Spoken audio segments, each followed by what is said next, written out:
everybody, and welcome to another brand new episode of T Watches a Scary Movie. My name is T, and of course, we're talking some scary movies. I appreciate everybody tuning in for another brand new episode. Remember, brand new episodes go up every Wednesday night at 8:30 p.m. Mountain Standard Time. All right, 8:30 p.m. every Wednesday, Mountain Standard Time. And we got some fun stuff to talk about this week here, but I want to make sure everybody gets subscribed and that they're on the right places that they need to be. Remember, we have our video versions, which if you can see me, you're obviously watching the video version. That's going to be on YouTube. That's youtube.com/C/Theron Reynolds Scary Movie. Again, youtube.com/C/Theron Reynolds Scary Movie. Also, our audio-only versions, they're on Podbean. Just search T Watches a Scary Movie. You'll find us on there. And I'm still working on the Spotify and the iTunes availability there. Also, if you find us on Facebook, you can find our Facebook group for T Watches a Scary Movie. You can see when we're doing our watch parties, join up onto those to watch whatever TV shows or movies we've been watching. We've been getting back to the TV watch parties, which has been excellent because we definitely took a few months off of those to focus more so on movies, especially when the big movie marathon came around for the Halloween season. So it's nice to just kind of get back into TV. But we are actually back to our first regular Wednesday movie night here tonight now. We did our TV party last night. We watched a new episode of Chucky, new episode of Dexter, new episode of Creepshow, and then, of course, we watched The Exorcist, The Haunting of Hill House, and Marianne as well, too. But tonight, hence what we're talking about here in our episode, we're going to be watching Spell. So make sure to get over to the Facebook group so you can find the information on how to join the watch party and watch with us. Yes, we got a good movie night coming up for y'all tonight here. So, in trying to figure out what I wanted to talk about, because we really have just been talking TV the last couple of weeks, I got a suggestion from a friend of mine, Samantha, who decided to recommend this movie called Spell that came out last year. And I remember hearing bits and pieces about this last year. Nothing too good or too bad one way or the other. And Omari Hardwick, who plays the lead character in Spell, I've seen him in a lot of things. So typically, if he's in something, it's something I'll happily check out, because usually there's a higher chance of it being good than it is being bad. But because I didn't really have anything coming up here in November, because there's not a lot of Thanksgiving movies, and thank God next week we have a couple that I haven't seen before that we can kind of go back and watch. But I was like, all right, let's get into some new shit. And I was like, this is a perfect opportunity to watch this and talk about it. And man, do I have some thoughts on Spell. So we're going to be talking about that tonight. But we're also going to talk a little bit about the latest episode of Chucky, the latest episode of Dexter New Blood as well, too. Spoiler free, of course, because those just came out, and I want y'all to be able to enjoy that if for any reason you didn't catch it with us, either when they aired or in their watch party. So that's what we got coming for you tonight. We're talking the latest episode of Dexter, we're talking the latest episode of Chucky, and we are talking Spell. And I want to remind y'all that next week we got a few different watch parties coming for y'all. I'm going to kind of play around with them a little bit, because we were going to watch the entire Resident Evil series this coming Monday. We're going to have our TV watch party this coming Tuesday. And then we're going to watch Thanksgiving 3 and Black Friday on Wednesday. But we're going to kind of play around with that a little bit, because my work schedule got changed. So the Resident Evil movies might be dispersed amongst a couple of other days there, but we'll see. But I want to make sure you're all joining up and having some fun with us when we start getting into those. And what a year that we have had, y'all. It's hard to believe it is November. It's mid-November already. We're closer to the end of November. This year has actually gone by super quick, which is a big change from last year when 2020 just was the year that wouldn't end. So I'm happy that we're finally kind of getting to the end of all of this here. Another fantastic year for horror. I'm excited to go over my best of list here and at the end of December. So that is coming up. We're going to talk about the best of 2021 in horror, and I got some interesting picks there for what's going to go in those top spots now. But we've seen a lot of good stuff together, and we know we got that coming up in December. Of course, we have the naughty cut of Krampus coming out that we're going to watch together, and then we got to find some other holiday horror to get into as well. Don't forget, we do have another all-nighter that we are looking to do in December too. That's going to be a holiday horror one. Going to be a lot of fun to do that with y'all. So, let's start off talking about our TV. Let's start talking a little Dexter, first of all. So, I am going to try to keep this as spoiler-free as humanly possible. There are certain things we are just not going to be able to get around, though. So, if you're trying to stay completely spoiler-free of Dexter New Blood, I would advise you to stop listening right now. Stop listening right this moment, all right? So, we are now two episodes into Dexter New Blood. Our second episode this week entitled Storm of Fuck, appropriately, which, you know, like, I'm loving these names so far. It's a very big difference from the original series, because the original series, all the episodes had titles and stuff like that as well, too. But we're in this, where we're at these days now, these names have a lot more meaning. Usually they're going to end up playing into something. And Storm of Fuck that's such a Deb line. That is such a Deborah Morgan thing to say. And given a lot of what happens in this episode, it's understandable that that does seem like something that Deb Morgan would say here. When we left off in episode 1, Dexter had finally introduced himself to his son Harrison, who was shown up here in Iron Lake, and is basically trying to, like, figure out who Dexter is, why did he leave, what happened, all these kinds of things, because Harrison's not really aware of Dexter's past. He was so young back in the original version of the show there that he wasn't privy, that we know of, to Dexter's murderous desires, even when Rita was murdered and everything, which is interesting because, you know, we do get to talk about that a little bit when Harrison talks with Dexter's girlfriend, the police chief, basically, Angela. He kind of talks to her daughter about what happened to his folks. You know, he had his mom and then he had his stepmom, which we do find out. And again, it's spoiler territory, but got to kind of hint it. I had mentioned that I was worried that with Harrison being introduced in episode 1, that I didn't know if they were going to be able to sustain that, if they were going to be able to either set off on their own path of what Dexter New Blood really is versus what the original show was too. Like, was this going to be Dexter season 9, or is this an entirely new thing? And Harrison showing up in the first episode definitely didn't leave me too optimistic for where that was going. And I know that doesn't sound great, but it's true. I mean, I wanted to see them carve something different here. I love the original show. I've already talked about it. I didn't have that many issues the way it ended, but I wanted to see them go down a different route. And I was worried that this could mean that we go back more into old Dexter than we do new. And thankfully, Harrison showing up didn't mean that we had this just conclave of older Dexter characters showing back up with him. Which, of course, they probably weren't going to. They weren't announced for a lot of the casting or anything like that either. So it's not like I was expecting Batista or Quinn to show up out of nowhere, or even like a dead Dokes or anything like that. Like, wasn't expecting any of these guys to show up, but you never know these days. We're like, some things are able to be kept secret pretty well. So I didn't know really what to expect from this. So Harrison shows up. Dexter brings him back home. Dexter's basically trying to open this relationship up while his dark passenger is basically telling him, don't do it. Anytime you've ever opened up to anybody, anytime you revealed your secret to anybody, it has always gone terribly wrong, which is not false in the least bit there. I mean, we do have to think about it. You know, the first person when we watched the show that kind of found out about it was his brother, who eventually ended up being the ice truck killer, Brian Moser. Brian ended up dead. Lila found out. Lila ended up dead. Dokes found out. Dokes ended up dead. You know, all the big bads across the course of the show that found out, of course, they all end up dead. But a lot of people who just were hanging around Dexter normally in his life who find out, they end up on the wrong side of everything as well, too. Whether it's Deb, whether it's LaGuardia, Dokes, as I've already said, like, folks tend to not do so hot when they're next to Dexter.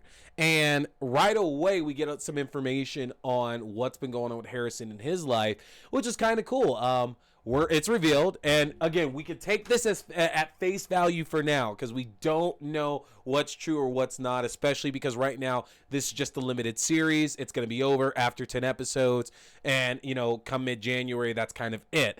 But I guess the real question here is Hannah really dead? Because Harrison reveals to us that Hannah died of pancreatic cancer a few years back, and ever since then, Harrison's been on the search for Dexter, trying to find, some semblance of who he is, where he come from, those kinds of things. Now, the rest of the episode is a lot of Dexter and Harrison kind of getting to know each other a little bit more, because you got to remember, Dexter hasn't seen Harrison in 10 years at this point now. Harrison was 5 or 6 when when Deb died and Dexter basically abandoned him. And now they're showing back up. It's not just a quick and easy, we're family again and everything's good. Stuff has to be worked out. Dexter has a lot more on his plate now to deal with than he did back then 10 years ago when Harrison was still a kid and everything. And he's still a kid now, but much different circumstances to deal with. Now, the flip of that there is that we're continuing on from Dexter letting loose for the first time in 10 years, murdering a resident of Iron Lake, and now trying to hide that subsequent murder. We get to follow Dexter as he gets back to doing kind of what he was doing for Miami Metro, because you have to remember, one of the biggest parts of the original series and Dexter being so successful as a serial killer was that he didn't have to really look over his shoulder a lot, because he could be at these murder scenes, hide evidence, conceal things, whatever the case is. And he doesn't really have that kind of option here in Iron Lake. He's not an authority, but is still managing to insert himself and like all these vital places he needs to be to cover his tracks up. And we know it's just a matter of time before something falls through the cracks. That's the way it always works out. So something's going to happen. And right now, I think it's going to end up having a lot to do with Harrison, just because we show that there is obviously going to be some contention there. Harrison was abandoned for 10 years, and he's feeling, understandably so, a special way about that. So very interesting to see where they're going to play out with this here. We don't move the story too far, except that the father of the character that Dexter killed in episode 1 shows up to kind of push the town into focusing more on this death. Dexter was hoping that things would just kind of slip under the radar. He'd throw out his evidence, and then at that point, everything would kind of go back to normal. But it's very, very clear that Dexter's not going to be able to just get away with things that simple. Clancy Brown coming in as the father of this murdered citizen obviously shows that Clancy Brown's going to be our big bad this season. He's going to be the guy that we're looking out for, which makes sense, because we got to see the homeless hitchhiking girl from episode 1. Turns out she's already been kidnapped at this point by somebody who's holding her captive and keeping a camera on her. And I think we can all put the assumption together. It is Clancy Brown. From some of the shots, they show a bit of his eyes and face, and I know Clancy Brown is, so clearly that's got to be him. So I'm excited to see where this plays out. I like that we're leaning more into Iron Lake. Again, I want to see more from these characters. We're getting to know a bit more about the daughter of Sheriff Angela, her daughter Audrey, and I'm excited to kind of see where that goes. If there's something going on with her and Harrison, because that's clearly where they're kind of trying to build to, and that's going to end up being a problem as well. But Dexter is still going good right now. Is it as riveting and groundbreaking as I think a lot of people might have been hoping here? Something just completely out of left field? No, it's not. I think definitely right now New Blood is falling more into season 9 than it is just being something completely different. But again, that's okay depending on who you are. If you're like me and you enjoyed season 8 of Dexter, this isn't really that much of a problem. But if the last couple seasons of Dexter weren't really your bag, you might find yourself wanting a little bit more out of this. So we still have another 8 episodes to go. So we got plenty of time to flesh this out. We got a couple months of the show left. So we'll see. We'll see where it ends up going.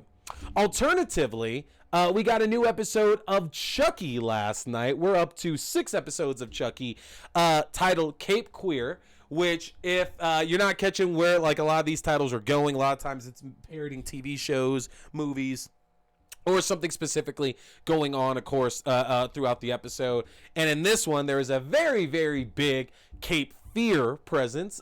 Cape Fear, if you haven't seen it, the Gregory Peck movie, and then of course the remake with Robert De Niro, Nick Nolte, which I think a lot more people are familiar with. That's of course what I'm familiar with. The Simpsons episode, I know everybody gets from the Robert De Niro version as well too. But basically, we get started off immediately, and again, we're not going to go over everything happening in the episode because I want to keep it kind of spoiler free. But we knew we had returning characters coming back. We got Nika last week. We got Tiffany Valentine last week. And we got to see actually another fragment of Charles Lee Ray's soul. This week, we get Andy and Kyle. That's right, folks. Alex, Vincent, and Christina Elise are back into the Chucky universe, and man, do they look fantastic on screen together.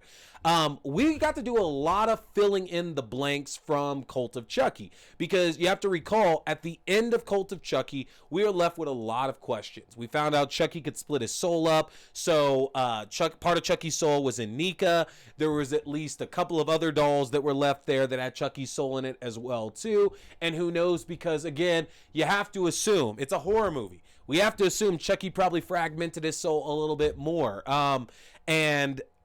Yeah, we don't know what happened at the end of Cult up to the TV show. We know Andy was stuck in the mental hospital. Tiffany and Nika, who is now Chucky, were driving away, and they had the Tiffany doll with them and everything. We just didn't know where any of this was going to go. And so over this course of this season so far, we've seen one Chucky doll get destroyed for sure. So we know without a doubt there's at least one Chucky doll that was destroyed. But that Chucky doll transferred its soul into a new Chucky doll. So it's kind of a 1-for-1 at that point there. But we got introduced to an additional Chucky doll, one from Cult, as Andy and Kyle look to be tracking down all the fragments of Charles Lee Ray's soul. They show up at a family here that happened to have one of those dolls from Cult, the one that had the melted hand. If you recall, Nika's therapist, that's played by Lexi's dad in Chucky here, Nika's therapist and Cult of Chucky, burnt that doll's hand where the fingers start getting elongated and everything. This doll shows up at another family's house. We don't know why, by the way. We have no idea why, whether that's a random plant just so Chucky can still have like insurance out there, or whether there was a purpose behind it. There seems to be a purpose for everything. But Andy and Kyle show up posing as census workers and basically murder the doll in front of the family, which is hilarious because at this point in the series, we kind of know the way that this works out there. If you see it, if you see this as an actual thing, you can't really tell anybody because who the fuck is going to believe you, all right? So we're not really that worried about this family seeing Andy and Kyle murder another Chucky doll because who the fuck are they going to tell at this point? But great opening showing how badass Andy and Kyle continue to be. Again, we got a little bit of that throughout Curse and Cult with Andy. And then, of course, Kyle showing up in the post-credit scene of Cult. But to see that now they've kind of teamed up and their goal here is to get the revenge on Chucky to end him for good, that was really cool as well, too. We also got to see kind of the beginning of Chucky's voodoo background in our flashback scenes this week there, as Chucky and Tiffany get Tiffany's famed car that she has in some of these entries there, and we see Chucky beginning to look into a book of voodoo, which is really cool because you would kind of think that it's just out of that like there was a big reasoning for it, and I'm okay with the idea that maybe just something clicked and I'm like, this seems stupid and weird, let me read it and kind of see what's going on. Also that there was a background to the owners of the car, that they were murdered. I think that's going to end up playing into this here somehow too, because maybe that book happens to be left by the murderers of Tiffany's car. We got some more developments with Tiffany and Chucky Nika this week as well too, as all the players are coming to Hackensack. At this point, Jake and Devin have had another conversation with Andy and with Kyle now, telling them about the way that Chucky kind of works. And it seems like everybody is now converging in Hackensack, which is really, really cool about this series. Props to fucking Don Mancini, man. The season had been fantastic already. We figured that we were focusing on these new characters, which is cool because it allows us to keep the story moving, get new cast in there. It helps the networks out that may not necessarily want to say, look, I don't mean this negatively because these people are fucking awesome, but maybe the networks don't want to put Jennifer Tilly and Alex Vincent and Christina Elise and Brad Dourif at the front of a TV show. I don't know why, because those guys are fucking awesome, but maybe the networks are like, look, you can have them in there, but they can't be the stars of the show. We need to appeal to, the people out there today, and they've been doing that. Dawn's written a great show here, focusing on Jake and Devin and Lexi and Junior and their subsequent families and everything like that, that getting these legacy characters and their storylines in here is just sprinkling like so much goodness on there. And I'm loving what we're seeing in Chucky thus far. We got 2 episodes left here, or two or 3 episodes left here in the season. Two. It's two. It is two. I saw the commercial. 2 episodes left. I'm so sad about it because I do feel there could be some fleshing out with some other characters. We made significant strides with Junior's family this week, specifically with his mother, which was very, very interesting what they chose to do with Bree this week, because I feel that Bree hasn't had much to do, honestly.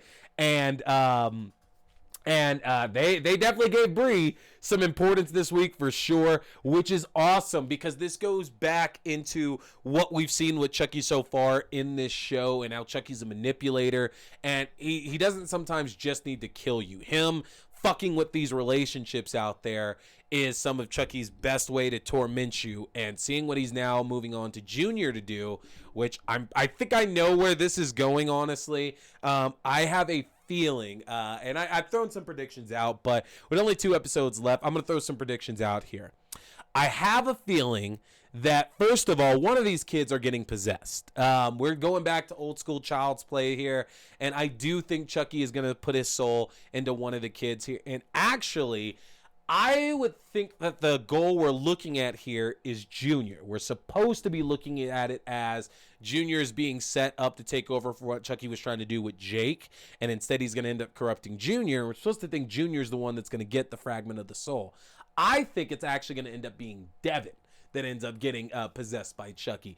And I don't know that. I have nothing to base that off of at all. I'm just going by, what I kind of feel from horror movies and shit like that. And I kind of feel that Junior is like the big red herring here to where Chucky's going to end up inside of. I think it's going to end up being Devin, though, so we'll see with that. But I am hoping that they flesh things out with Logan Wheeler, played by Devin Sawa, as well too, because honestly, I feel he's had the least to do. We've seen it that his character is an overbearing father. He's putting too much pressure on Junior for sure. And that he actually might be just as sinister as Logan was as well. As Lucas was, Jake's father that was killed by Chucky. But I'm very interested to see where they go with that. In 2 episodes, I hope we get a little bit more. We've seen some publicity stills come out that show that he might have a bit of a bigger role in these last 2 episodes. Here's hoping with that. But that's all I want to discuss here with Chucky so far. This episode was so awesome. You need to check it out, folks. We got 2 episodes left. Make sure you're out there tweeting about Chucky. We want that season 2 announcement here before the end of season 1. Let's get it to them, folks. And that's going to bring us to the main focus of tonight's episode here. We are talking the movie Spell. So, again, as I mentioned, my good friend Samantha recommended this movie Spell to me. She just told me, look, this is a movie you would really, really like. She wasn't going to tell me that much about it. She just said, check it out. And I had seen a few of my friends talking about it as well, too. Not to mention the cast of this movie: Omari Hardwick, Loretta Devine, John Beasley. These are fantastic actors that I've loved in a lot of other things. Didn't really know what to expect out of it, and I came into it blind, honestly. It is on Hulu right now, but it's worth checking it, and I should have known better. Because Kurt Wimmer wrote this film, and Kurt Wimmer has written a lot of movies that I've really enjoyed. He wrote Sphere. He wrote The Thomas Crown Affair. He wrote Equilibrium. He wrote Ultraviolet. He wrote Street Kings. He wrote Law Abiding Citizen.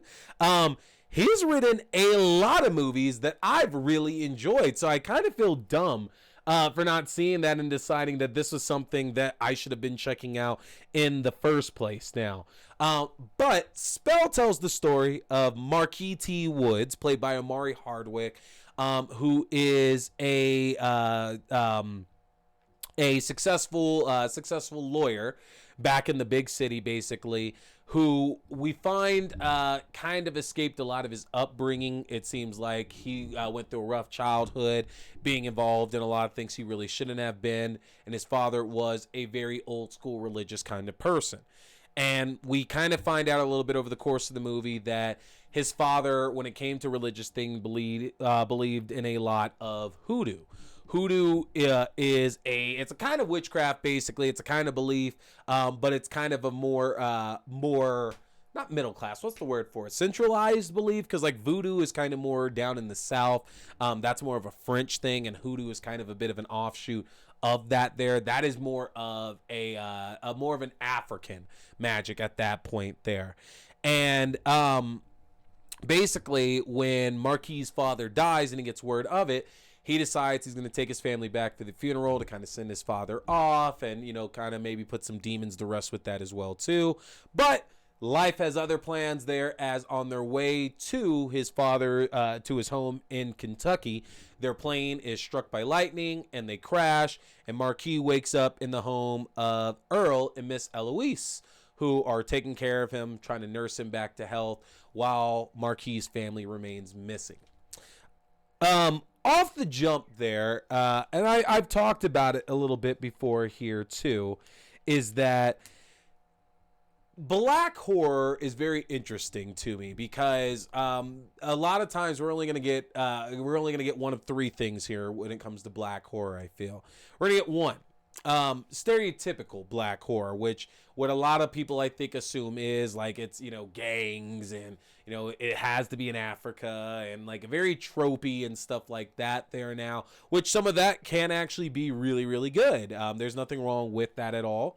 Then you have your traditional horror movies to where for the past, you know, 40, 50 years or so, African Americans are typically the ones getting killed first. They're usually the voice of reason, and they suffer the most for being the voice of reason as well too. And then every now and then, especially recently, we get horror movies that are, and I hate to say it, there's no way to define it, they are traditional or they are white horror movies, but with a black cast.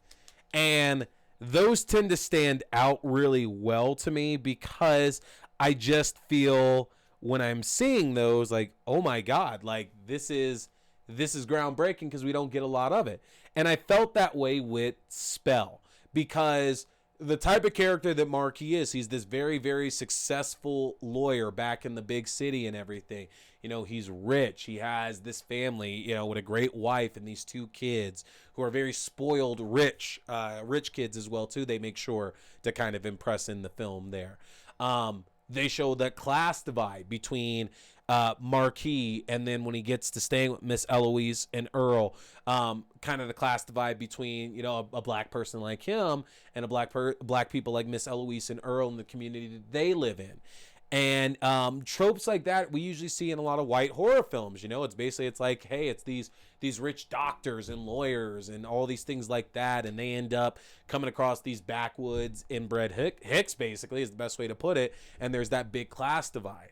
And in horror, we usually don't see African Americans get roles like that, to where they're the lawyers and the doctors and things like that. And it really is recent to kind of do that. So I felt a kind of certain way watching this movie and feeling like, I hate to say it, but I am watching a white horror film with a black cast. And I really, really enjoyed that because I feel like I haven't gotten a lot of that, you know. Marquis definitely looks down upon any of the hoodoo culture that his dad brought him up in, and he talks a lot about the trauma that came with that. Obviously, there's a bit of abuse in there and a lot of discipline, but he talks to a lot of characters throughout the film about that, and that's a part of his fear of the hoodoo happenings in this town that he ends up in backwoods Appalachia, Kentucky, you know. And Miss Eloise, who's kind of our big baddie of the film and everything as well, again, a role like that, played by Loretta Devine, who is no stranger to horror herself. Miss Loretta Devine is she's one of our scream queens, if you might recall. She has definitely done more than a few, but you might remember her the most from Urban Legend and Urban Legend's Final Cut. She did both the first two Urban Legend movies, so she got her acting cred. She got her horror chops cut out for her and everything there now. But Loretta Devine is so fantastic, especially because I think all of us, at least in the African-American culture, we grew up with Loretta Devine. You know, we love Loretta Devine. She's this nice black woman who you would trust with your life. And God, does that work so well for this movie, because as Miss Eloise gets more and more and more sinister, you just keep hoping like, oh, come on, Loretta, turn it around. Miss Eloise can't be that bad, right? Oh, no, she is. She is the devil, folks. She is absolutely horrible, and Loretta Devine looks to be having so much fun playing such a sinister character in this film. And it's interesting because we're also shown the hoodoo in this movie, because Eloise is a hoodoo witch. We're shown to not question this magic, and I love the acceptance of that there, because in a lot of other films, it's shown that, you know, it's psychosis, basically, that these characters are just absolutely batshit crazy. What they're doing doesn't do anything at all. It's all stupid and fucking dumb. Or we don't get to see a lot of it actually in action. And the movie, from the moment Marquis ends up in Miss Eloise and Earl's house, it makes it clear from the jump, this is not an act, this is not a story, this is not fake. Like, this is all real. And there's a reason that Marquis has to be afraid about everything that's going on, because he thought this was all just a bunch of hocus pocus mumbo jumbo, and it's not. This is all real shit that's happening around him, and some very terrifying stuff. You know, it's very tense throughout the film, because Marquis actually is able to kind of like move around on his own a lot throughout this film. Like, it's a bit almost like a Misery vibe, to where, if you remember, you know, Kathy Bates is keeping James Caan, you know, tied to the bed and everything, favorite author and all that. But there's a bit of a vibe of that here to this film too. There are some influences from that, you kind of feel. And so it's very tense whenever Miss Eloise shows up with Marquis. You know, what is she going to find out that he's been doing? Can Marquis get out or get some signal away before she finds out about it? So there's a lot of interesting tropes coming out of this film that I've seen in other stuff. There's some deliverance, there's some wrong turn, there's some misery in here. There's some witch in here as well too. Like, there's a lot of stuff in here, interestingly enough. But it's a really, really good movie, though. Light on the scares, I will say. It's definitely gross in a lot of places, but light on the scares for sure, in my opinion. But that's not necessarily a bad thing. I don't think this is that kind of movie where it's a whole jump scary thing or anything like that. There may be one good jump scare in the entire film, but I do feel that, and you hear me talk about it a lot, they did keep the sense of dread throughout this movie. And it's fun. It's fun and fast paced as well too. You can get through it like that pretty quick, honestly. And that's really, really good for it as well too. Would highly suggest it. It is on Hulu, like I mentioned. We're going to watch it together. And even more exciting because, you know, Omari Hardwick was just in Zack Snyder's Army of the Dead this past summer. So it's not like he's a stranger to being in some really good horror films as well, too. I'm going to hope that he's going to be the focus of the sequel to Army of the Dead that they're working on. We'll find out about that, which, yeah, I watched that prequel and was not really impressed. But hey, that's neither here or there. But that's going to do it for us, folks. Talked a little Spell. We talked some Dexter New Blood. We talked some Chucky as well, too. Had a great time discussing that with y'all. Next week, don't forget, we are going to be talking Black Friday, the new Devin Sawa, Bruce Campbell, Michael Jai White horror comedy set around Thanksgiving and Christmas. And we're talking Thanksgiving 3. So, get to the Facebook page. Check out all the different watch parties we have coming for you next week. We got Resident Evil and some TV shows coming for you as well, too. Make sure to like, to comment, and subscribe. I love interacting with y'all. It's always so much fun. And again, keep watching them scary movies, folks. My name is T. We've been talking scary movies. Stay scared.